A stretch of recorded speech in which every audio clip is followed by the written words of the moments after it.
NASA की एक satellite, एक उपग्रह gravity recovery and climate experiment grace ने कुछ ऐसे डरावने संकेत भेजे हैं जिससे मानव जाति और खासकर भारतीयों को जबरदस्त खतरा है। नासा की सैटेलाइट ग्रेस ने जो डेटा भेजा है उसके आधार पर यह कहा जा सकता है कि नॉर्दर्न इंडिया के ज्यादातर ग्राउंड वाटर रिसोर्सेज डिप्लीट हो चुके हैं, समाप्त हो चुके हैं। जमीन के अंदर पानी का स्रोत लगभग खत्म हो चुका है। क्लाइमेट चेंज की वजह से बारिश सही समय पर हो नहीं रही और जो हो रही है वो कंक्रीट के जंगलों से टकराकर नालों में बह जा रही है। जमीन के अंदर बारिश का पानी पहुंच ही नहीं पा रहा और ग्राउंड वाटर रिचार्ज नहीं हो पा रहा। ध्यान से सुनिए, धरती का 97.5% पानी समुद्र में है जो खारा है। बाकी 1.5% पानी बर्फ के रूप में पृथ्वी के दोनों ध्रुव पोल्स पर है।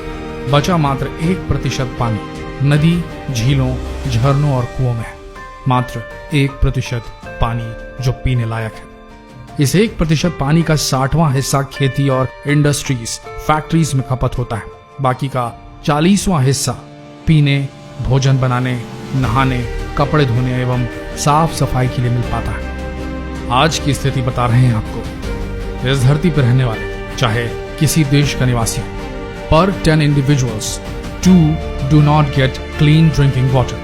हर 10 व्यक्ति में से 2 को पीने का साफ पानी तक नहीं मिल पाता। ये आज की स्थिति है। इस जल संकट, वाटर क्राइसिस को देखते हुए यूनाइटेड नेशंस संयुक्त राष्ट्र ने ग्लोबल वार्निंग जारी की है। चेतावनी दी है कि 2040 तक दुनिया में पानी की इतनी किल्लत होगी कि हर 4 में से 1 बच्चा प्यासा रहेगा। भारत में तकरीबन 70% जल प्रदूषित है, पॉल्यूटेड है, जिसकी वजह से पानी की गुणवत्ता के सूचकांक में भारत 122 देशों में 120वें स्थान पर है। जल संकट विशेषज्ञ वाटर क्राइसिस साइंटिस्ट कनाडा की माउथी बार्लो की माने तो सन 2030 में पृथ्वी की जनसंख्या में 3 अरब नए लोग और जुड़ चुके होंगे।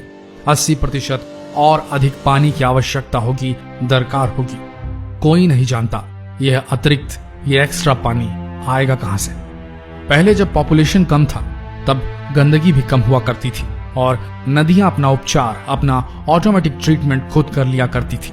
लेकिन अब गंदगी की मात्रा में इतना इजाफा हो गया है कि उससे बोझिल नदियां अब ऑटोमेटिकली अपना खुद का रिपेयर नहीं कर सक रही है, गंदगी का निपटारा नहीं कर पा रही।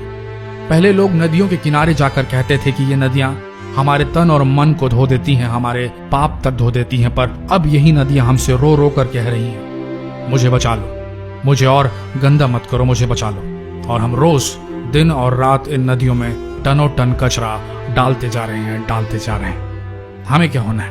हमारे पास तो भरपूर पानी है, पैसा है तो पानी, जब मन चाहा टैंकर खरीद लिया, जब मन चाहा बोर करा लिया। मेरी जमीन पर बोर है ना, मैंने पैसे खर्च किए हैं तो पानी भी मेरा। मैं 1 बोर करूं, 2 बोर करूं, किसी को क्या मतलब? किसी को कोई मतलब होना ही नहीं चाहिए। जितना मर्जी पानी खींचूं, किसी को कोई प्रॉब्लम नहीं होनी चाहिए, क्योंकि बोर मेरी जमीन पर है ना। अंडरग्राउंड वाटर लेवल गिरे, हमें क्या?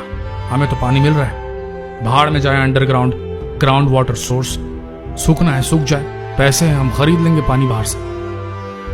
इसी सोच ने आज भारत के किसानों को फांसी के फंदों पर लटकने को मजबूर कर दिया है। पंजाब 5 आबों वाला स्टेट, 5 नदियों वाला स्टेट, आज इन नदियों में किसान कूदकर खुदकुशियां कर रहे हैं। पंजाब 5 नदियां होने के बावजूद आज खुद ग्राउंड वाटर सोर्स यानी कि बोरवेल्स पर ही निर्भर हो गया है। देश के कुछ हिस्सों में भूजल स्तर 1 मीटर प्रति वर्ष की दर से गिर रहा है। अगर अब नहीं रुके दोस्तों ये बोरवेल्स, तो पानी के लिए त्राही त्राही मच जाएगी। त्राही तो मच भी चुकी है। इन बोरवेल्स ने धरती का सीना छलनी कर दिया है, कतरा कतरा चूस लिया है पानी का। और हम इंसानों ने इस अंडरग्राउंड वाटर सोर्स को रिचार्ज करने के लिए कोई ठोस कदम उठाए नहीं, सब कागज पर। विकास के नाम पर अंधाधुंध काटे जा रहे हैं सड़क किनारे के असंख्य पेड़, सीमेंटेड सड़कों का जाल, कंक्रीट के जंगल और उन्हें बनाकर बेचने वाले दलाल। भूमाफिया तालाब के किनारे तक की जमीन को नहीं बख्श रहे हैं, रिहायशी इलाके बना दे रहे हैं वहां। अब आप ही बताइए कैसे जाएगा बारिश का पानी जमीन के अंदर? पानी जितना भी गिर जाए जमीन के अंदर नहीं जाएगा। हमें वाटर हार्वेस्टिंग करनी होगी दोस्तों। हमें पानी की कीमत को समझना होगा। एक एसयूवी, एक कार को धोने के लिए मात्र 2 बाल्टियां और 2 सूखे कपड़े ही काफी हैं। नहाने के लिए शावर की बजाय 1 बाल्टी इस्तेमाल करेंगे तो आपको भी 1 बाल्टी पानी ही लगेगा। पानी बचाइए, नहीं तो महाराष्ट्र जाकर देखिए, मराठवाड़ा जाकर देखिए किस कदर महिलाएं जूझ रही हैं। 1 बाल्टी पानी के लिए खुद इस तपती धूप में अपने दूध मुहे बच्चों को कमर में लटकाकर और रोज मीलों चलती है, और हम अपने घरों में आरओ वाटर के लिए 1 बोतल पानी के पीछे 3 बोतल पानी वेस्ट कर देते हैं। अगर इंसानियत है दिल में तो पानी व्यर्थ न बहाएं। इतनी इंसानियत होनी चाहिए दिल में कि जब एक किसान का परिवार पानी के लिए तरस रहा हो तो आप कम से कम अपने स्विमिंग क्लब की मेंबरशिप तो कैंसिल करवा ही सकते हैं। याद रखिए, पानी नहीं हुआ तो गांव नहीं होंगे, गांव नहीं हुए तो अनाज नहीं होगा, और अनाज नहीं होगा तो शहर कैसे बसेगा। याद रखिए, भविष्यवाणी हो चुकी है, अगला युद्ध तेल को लेकर नहीं पानी को लेकर होने वाला है, और वाटर वॉर शुरू होने वाला नहीं, शुरू हो चुका है। पानी की कमी के चलते महाराष्ट्र के लातूर जिले में टकराव को नियंत्रित करने के लिए धारा 144 कई बार लगाई जा चुकी है। पुलिस तैनात की गई थी ताकि पानी के सोर्सेस के पास लोग ग्रुप्स में इकट्ठे न हो। इंसान को पानी बचाना होगा, नहीं तो इंसान का बचना मुश्किल है।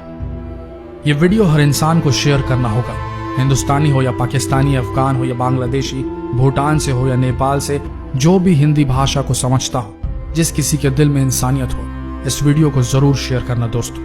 हाथ जोड़कर विनती है। धन्यवाद।